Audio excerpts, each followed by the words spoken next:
Oke, bismillahirrahmanirrahim. Assalamualaikum warahmatullahi wabarakatuh. Waalaikumsalam. Ya, selamat sore Kak. Sorry.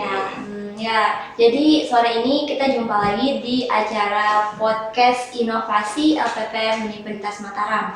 Nah, pada sore hari ini kita punya tema yang cukup sangat menarik ya, yaitu terkait eksistensi produk inovasi berbasis lingkungan dalam mencetak alumni UNRAM yang berdaya saing dan membangun peluang dunia kerja. Nah, dengan tema ini kami pun mendatangkan alumni UNRAM ya, yang menurut saya cukup hebat dengan berbagai terobosan yang beliau lakukan. Nah, langsung saja. Halo Kak Amrul. Halo.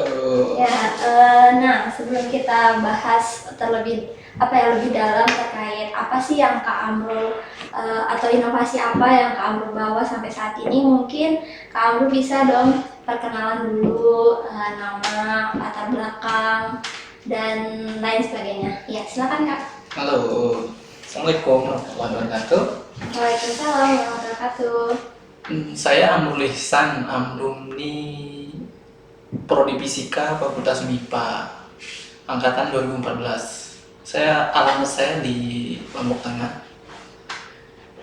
Saya ambil bidang untuk fisika sendiri itu fisika instrumentasi. Tapi pas selesai kuliah atau masuk ke dunia pekerjaan, buat usaha itu masuknya ke bidang material. Tapi pernah dapat sih untuk perkuliahan material sendiri. Nah, dari sana sih dasarnya untuk memulai kegiatan seperti ini. Oke, nah jadi namanya Kak Amrul ya. Jadi teman-teman kalau ketemu jalan panggil aja Kak Amrul gitu. Nah, jadi Kak Amrul ini alumni UNRAM ya, senior kita juga. Jadi nggak usah sungkan-sungkan sama beliau. Oh iya Kak, sebelum bahas lebih dalam, mungkin saya belum perkenalan. Saya Sarah dan itu tim atau partner kami bagian media Hari.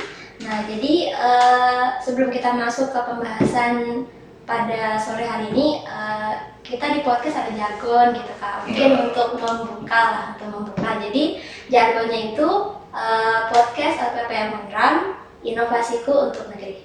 Ya, oke. Kita mulai Kak ya. Iya. Oke.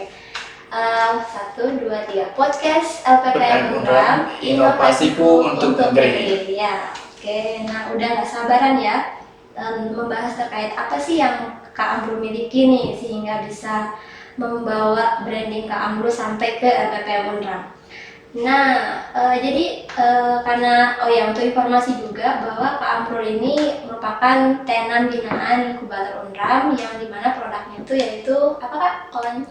Komplas. Iya, Komplas sih. Komplas. Nama merek dagangannya Komplas. Untuk produknya itu banyak sih, bukan satu aja, baik dari EcoBlock, EcoGrease, EcoFuel, EcoFertilizer, dan EcoCompost. Oke, jadi produknya banyak banget ya jenisnya. Tapi brandingnya Komplas. Iya, brandingnya Komplas. Brandingnya Komplas.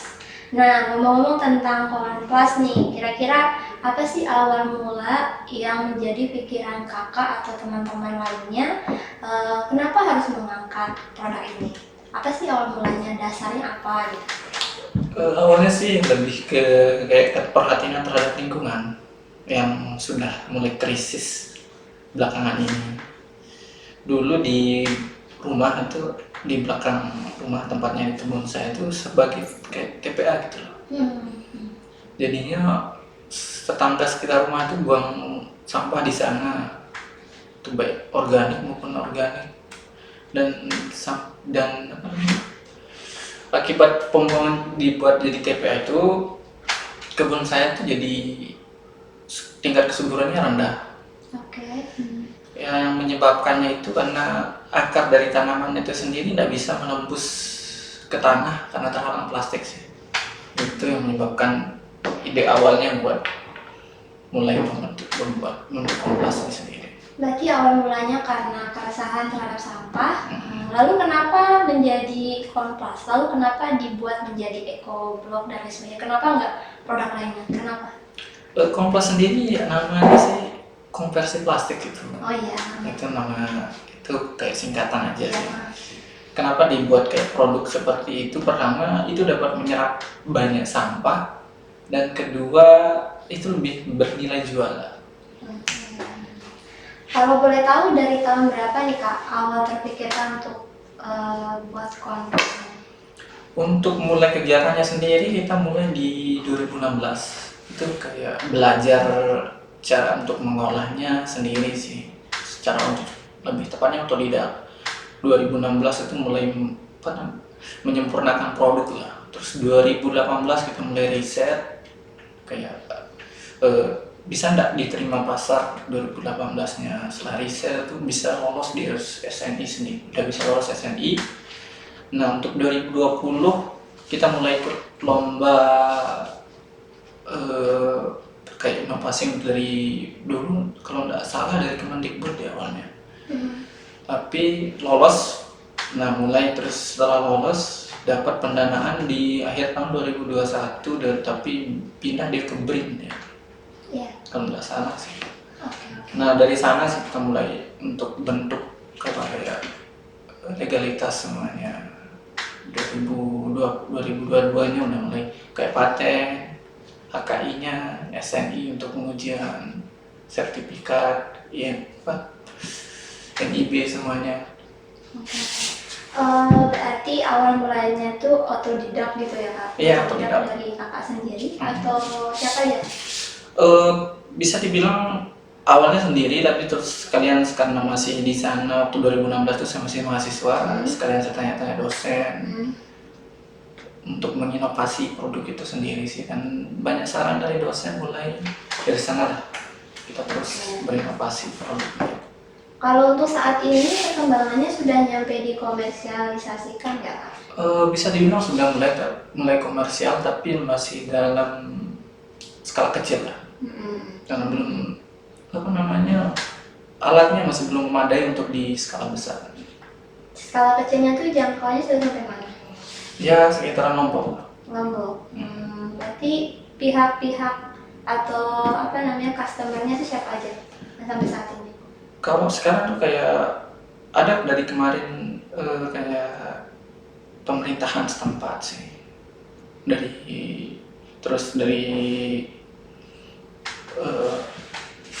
orang-orang yang peduli sama lingkungan, yang ikut aksi lingkungan gitu.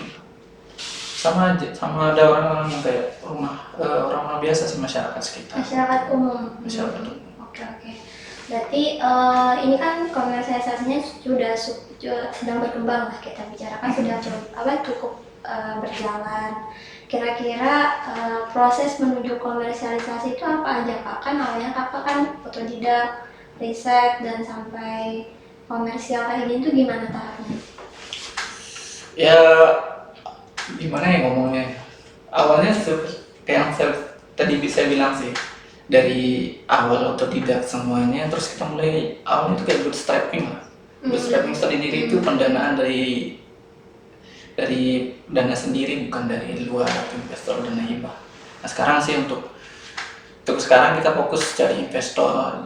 Untuk fokus cari investor sekarang. Ya, cari investor biar dapat komersialisasinya biar lebih besar, terus dapat juga kayak pengembangan lebih. Sekarang juga kita lagi mengembangkan aplikasi. Aplikasi untuk?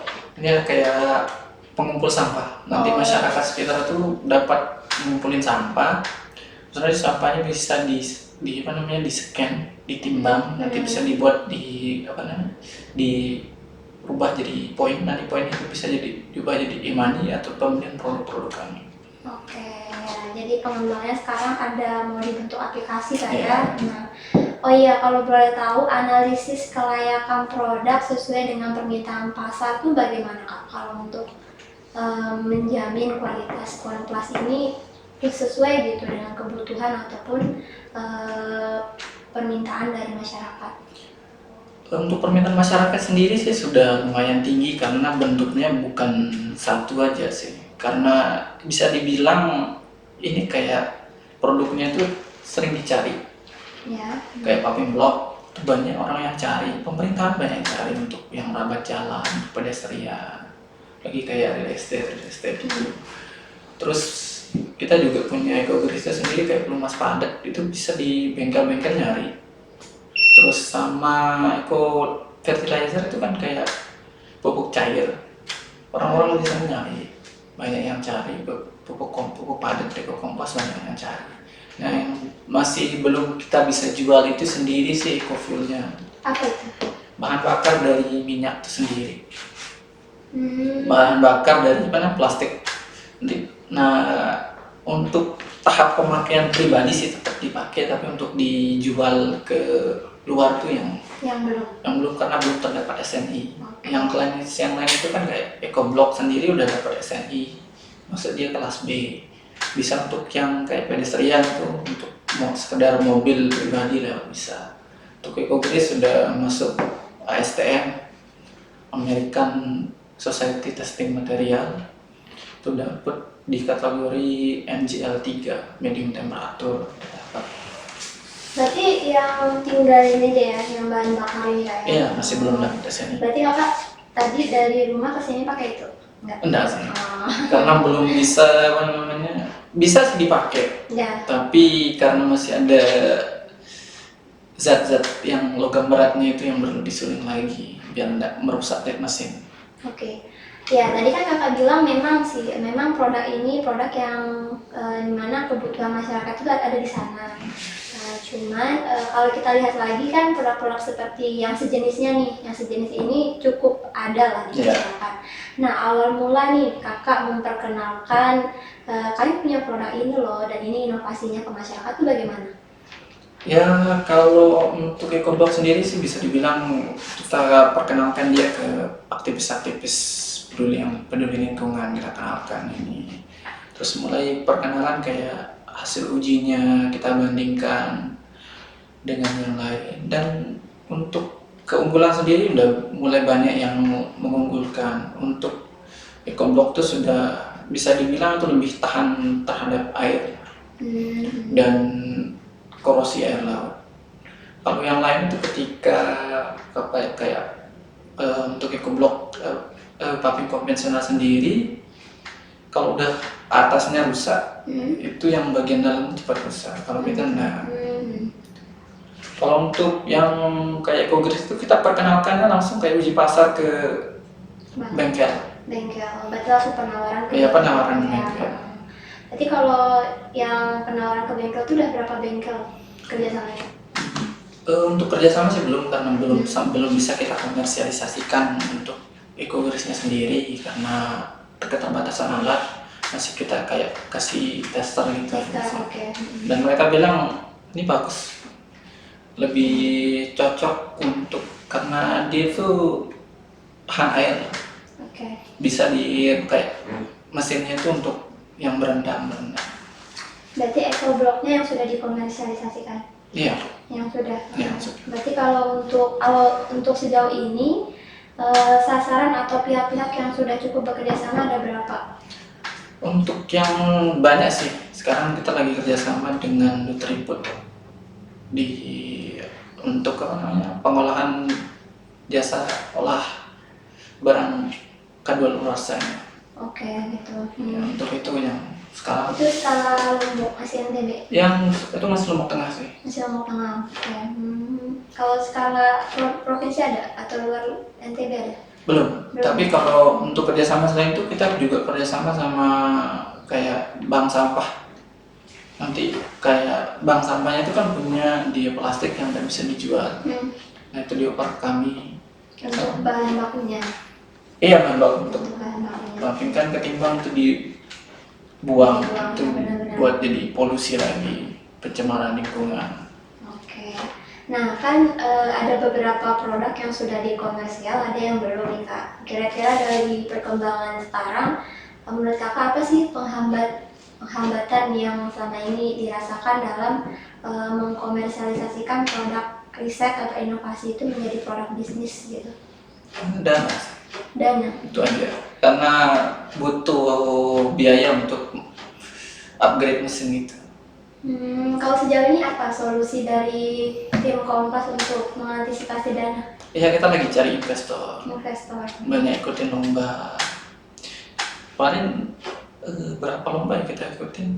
Udah mungkin 5 sampai. Baik itu skala internasional atau nasional, dapatnya 10 besar, gugur di 10 besar. Dulu 10 besar, berarti udah cukup hebat. 10 besar se-Indonesia, se-internasional. Oh, nah hebat banget. Nah, berarti untuk mencari investor pertama dengan lomba atau udah pernah diajuin ke pemerintah daerah? Kalau pemerintah daerah kita udah coba sih, tapi pemerintah daerah masih agak kurang percaya dengan kami. Oke, ya. Berarti emang perlu diberi rasa percaya gitu. Ya, Kira-kira kan tadi kan hambatannya tuh dana. Nah, salah satu pihak yang ditargetkan untuk membantu komersial itu investor. Atau pihak lainnya ada nggak Kak? Yang bisa menjadi stakeholder yang mendukung produk ini bisa dibisniskan? ya tetap sih pemerintah, Pemerintah. peran pemerintah nantinya. Kalau sasaran ke depan ada untuk target ke depan, siapa yang akan dihubungkan? Ya untuk awalnya besok ini kita mau coba pilot project di Gili. Kemarin udah kita ketemu dengan apa namanya pihak pemerintah setempat di sana yang di KLU, udah mulai ngomong tentang gimana solusi untuk permasalahan sampah di Gili, bagaimana sistemnya. Berarti untuk kerjasama dengan pemerintahnya lebih ke mengatasi sampahnya dulu, Ya. baru nanti ditawarkan produknya gitu. Nanti bukan ditawarin produknya, tapi sampahnya itu kayak hasil dari sampah yang mereka kumpulkan itu langsung berupa produk. Oke. Berarti kayak pertukaran itu produk lainnya, atau memang nanti arahnya akan dipasarkan di sana? Dia dipasarkan di sana, dipakai di tempat, karena pilot projectnya di Gili nanti langsung dari hasil sampah yang mereka di sekitar itu nanti berupa produk untuk jalannya. Oke. Nah Kak, tadi kan Kakak bilang hambatan utama ini modal ya, dan di mana-mana kan orang buka usaha modal ya nomor satu. Nah kalau dari titik sejauh ini kira-kira berapa sih jumlah biaya yang telah dihabiskan dari tim Komplas untuk bisa terkomersial sejauh ini gitu? Kalau dibilang Masih aja. berapa biaya, terlalu banyak sih. Karena di tahun 2016 itu kita belum dapat dana sampai 2021 akhir. Itu modal Kakak berapa? Bukan modal sih. Dibilang modal banyak sih modal, tapi banyak yang keluar tuh tenaga yang lebih banyak. Oh gitu, dari tenaga. Iya karena ya namanya juga usaha ya. Ya. Kita kerja buat usaha itu tanpa digaji kan. Iya benar. Belum keluar buat bensin. Itu yang masih banyak sih. Oh, berarti pengeluaran-pengeluaran yang secara pribadi itu ya. Sehari-harinya itu yang banyak. Memang kalau Kakak prediksikan gitu pas awal mula Kakak bangun ini, kira-kira estimasi penghabisannya itu sampai mana gitu? Biar jadi motivasi juga buat teman-teman atau mahasiswa lainnya. Itu kan sebenarnya mereka juga punya ide, cuma mereka kadang-kala belum bisa memprediksi biayanya berapa gitu. Jadi orang nggak akan lihat Kakak sekarang, tapi juga lihat Kakak yang dulu gitu. Jadi pelajaran. Kalau untuk yang secara realnya ya bisa dibilang modalnya itu sekitar 10 juta untuk mulai dari alat. Mulai dari alat sama. Tapi yang bikin banyak itu tenaga yang dihabiskan. Itu berarti 6 tahun belum dapat apa-apa, hanya tenaga yang keluar dan biaya untuk sehari-hari. Oke, berarti 6 tahun cukup lama kayak untuk bisa menguji coba lah ya, menguji coba kelayakan dan kelayakan. Berarti dulu sendiri atau ada tim yang dari awal? Pertama itu berdua sama bapak. Terus mulai dosen. Sampai sekarang kita punya sekitar 7 tim. 7 tim? Iya. Itu strukturnya gimana Pak? Struktur tim yang mendukung dalam komersialisasi ini atau dalam produk ini? Strukturnya apa aja? Ya ada CEO, ada komisaris, ada CMO, ada CTO, ada yang bertugas untuk bagian produksi. Kakak bagiannya apa? Saya CEO-nya. CEO-nya, wah hebat. Oke, ini kan sudah yang EcoBlock ya. EcoBlock kan sudah dikomersialisasi. Nah, biar kita bisa tergiur nih ke depannya, mungkin ada mahasiswa lain yang bisa mengikuti jejak Kakak. Kira-kira kalau kita boleh tahu omset per bulan atau omset selama penjualan EcoBlock ini berapa sih jatuhnya? Kalau dibilang omset, nah saya tidak pernah hitung ya sebenarnya. Karena apa namanya, untuk awalnya itu kita belum, kedatangan dari kemarin kan masih pemasaran, kita masih kayak jor-joran untuk pemasaran aja untuk sekarang. Untuk konsepnya itu bisa dibilang untuk EcoBlock sendiri itu apa ya jadinya, 10 sekitar Itu 3 per bulan juta. ya permintaan barangnya? Bisa dibilang per bulan. Per bulan. Karena kalau untuk EcoBlock sendiri biasanya booking dia. Oh, booking. Kalau booking dulu Itu jarak booking sampai 1 bulan. 1 bulan. Itu kisaran harganya itu standar dengan harga patin pada umumnya? Enggak, lebih tinggi. Lebih tinggi ya? Ya karena lebih kualitas kita jaga sih, sama lebih tahan. Oh, berarti lebih mengutamakan kualitas, jadi nilai jualnya ya, sehingga beda dengan yang lainnya. Nah, kira-kira nih belum dijawab, omset per bulan atau omset per sekali penjualan. Biar yang lain tuh termotivasi, oh rupanya menjadi pembisnis itu lebih enak loh dibandingin kita kejar-kejar kerja di lembaga atau jadi staff atau jadi PNS gitu. Kalau ditanya sekarang, enggak ada. Untuk Omsetnya itu bisa dibilang cuma 3 juta dengan 1 orang yang buat. Tapi untuk kedepannya bisa kita targetkan gitu. Lagi kita sudah punya mesin yang lebih bagus, untuk komersialisasinya lebih besar itu bisa sampai 30-an untuk sekedar EcoBlock. target ke depan. Iya. Untuk udah ada perencanaan gitu lah ya. Udah. Oke. Ya. Nah, ini kan katanya kan kalau papian blog ini sifatnya pemesanan dulu, baru produknya ada. Nah, kira-kira cara dari Kompas untuk menjaga permintaan pasar itu bagaimana? Misalkan nanti kan kita kan tidak pernah tahu permintaan itu naik apa turun. Nah, tapi kalau dikala ada permintaan naik itu cara, kan tenaga kerjanya tadi cuma 1. Nah, cara dari pihak Kompas ini untuk tetap menjaga ketersediaan produk dengan permintaan barang itu bagaimana? Yang pertama untuk meningkatkan jumlah pekerja sama meningkatkan mesin, upgrade mesinnya. Selama ini pekerjanya berapa? Untuk sekarang sih 1 orang, tapi saya sering bantu 2 orang jadinya. 2 orang jadinya. Itu standby di lokasi? Iya, standby di lokasi.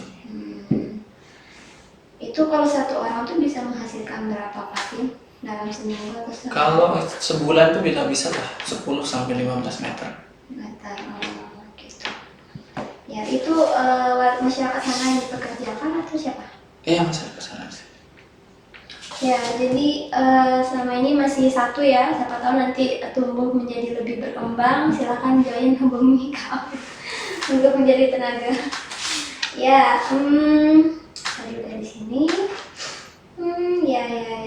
Oh iya, kemarin kan saya sempat lihat postingannya Pak Sudirman timnya. Yeah. Ya, nah saya belum tahu sih, dan saya juga nggak terlalu cari tahu. Itu katanya ada dibangun taman gitu ya, Iya. taman khusus gitu ya. Itu tujuannya untuk apa? Itu kayak apa namanya, tempat pameran produk sama untuk ya kayak bank sampah sendiri sih di sana nanti. Nanti modelnya di sana kayak taman hasil olahan produk dari sampah, baik itu EcoBlocknya atau kuatnya banyak sih. Nanti produknya mau dipajang di sana, atau orang-orang yang mau tukar sampahnya jadi produk bisa di sana juga. Oh iya, jadi kalau lokasi nih biar yang lain bisa berkunjung di mana? Di MIPA sih. Di MIPA, di bagian mana? Di bagian sebelah timurnya kantin. Sebelah timur, oh berarti di antara teknik Iya, dan teknik MIPA. dengan. Oke. Ya, jadi itu dibuka setiap hari? Untuk sekarang masih belum dibuka karena kemarin kita masih belum tanda tangan. Oh gitu. Sedang proses ke Itu sana. kalau hak miliknya itu larinya ke Unram ya, atau mana? Kerjasama sih. Kerjasama dengan Unram. Iya.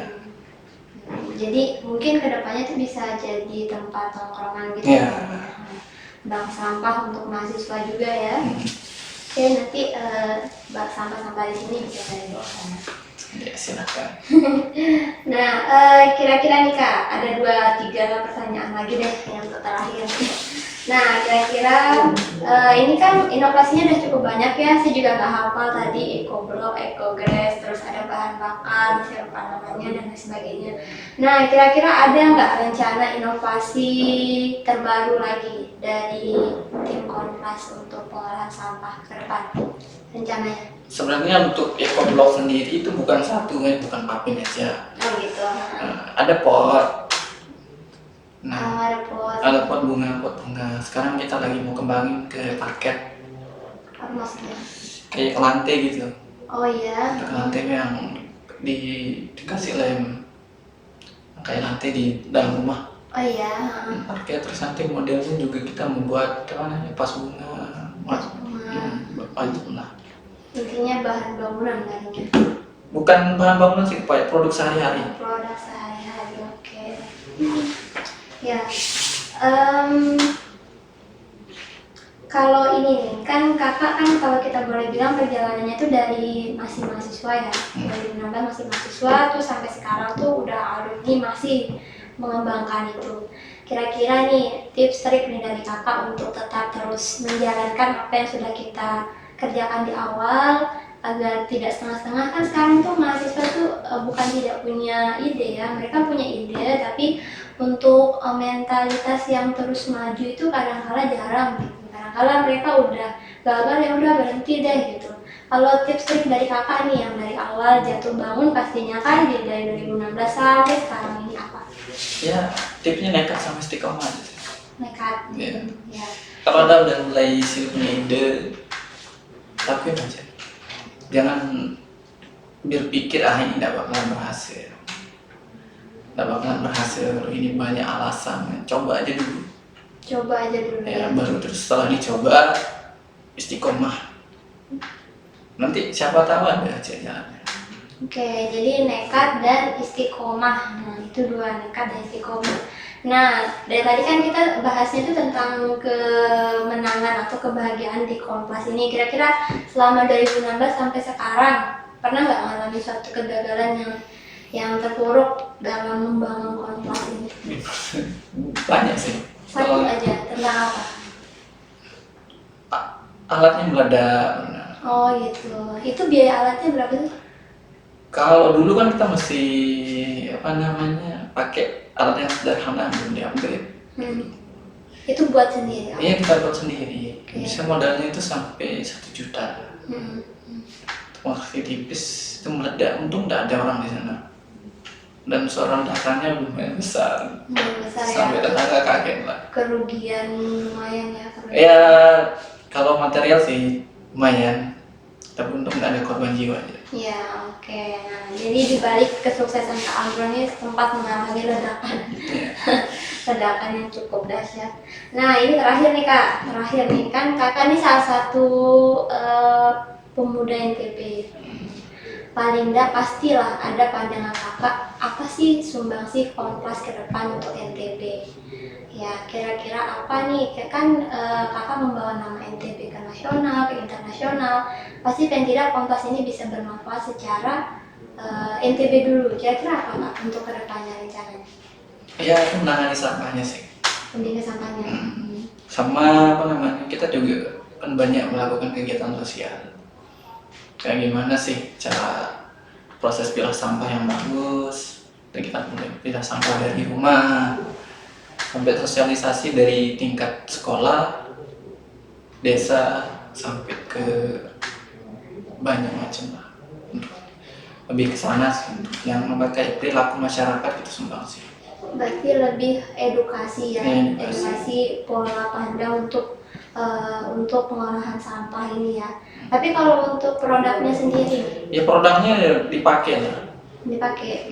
Sama juga besok kita mau kembali ke kerjasama dengan pihak desa. Nanti kita kayak kasih pelatihan cara mengolah sampah. Nanti orang di desa setempat itu, masyarakat desa setempat itu yang kelola sendiri. Oke. Nanti kalau memang mereka mau pakai silahkan, tapi kalau nggak mau dijual ke kami, nanti kita bantu jual juga. untuk diolah jadi papin yang sama. Iya, tapi sama dengan kriteria yang sama juga. Oke. Jadi kita ajarin sampai dia dikira matang untuk dilepas sendiri.